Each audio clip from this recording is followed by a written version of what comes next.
Embrace the power of knowledge at Sanskriti University, ranked first in most promising university in engineering and management in India. Visit www.sanskriti.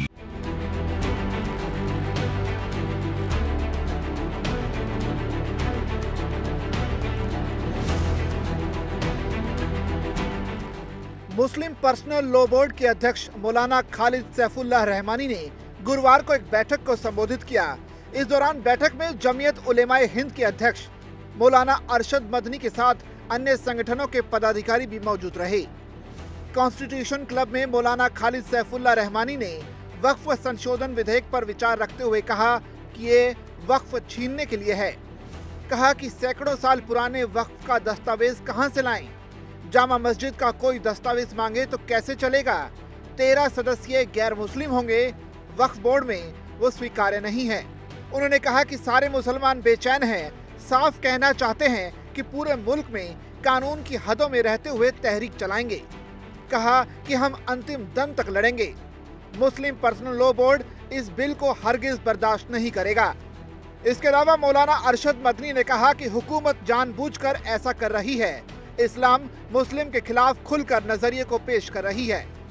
देखिए, bill जो आया है वो तो सरकार ही की तरफ से आया है। घेरने का क्या मतलब है? हम उस बिल की मुखालफत करते हैं। जाहिर है कि सरकार किसी चीज को लाई है, हम ये समझते हैं कि वो हमारे वक्फ को वो कह रहे हैं कि इससे मुसलमानों को फायदा पहुंचेगा। हमें 100% यकीन है कि जिन कैरेक्टरों के हवाले किया जाएगा वो उसको हड़प करा देंगे।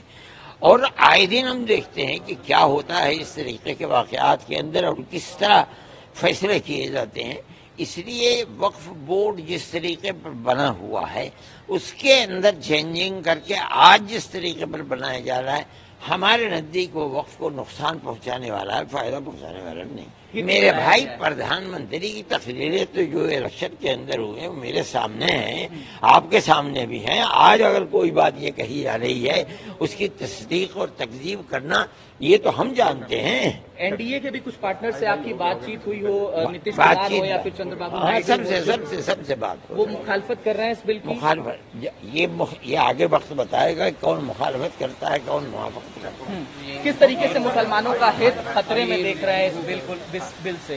क्या मूल बात? मुसलमानों का खतरा नहीं है, मुसलमानों के औकाफ का खतरा है। मौलाना ने कहा कि मसला केवल वक्फ का नहीं। यही नहीं, मौलाना अरशद मदनी ने साफ कहा कि किसी भी कीमत पर वक्फ बिल में संशोधन को स्वीकार नहीं किया जाएगा।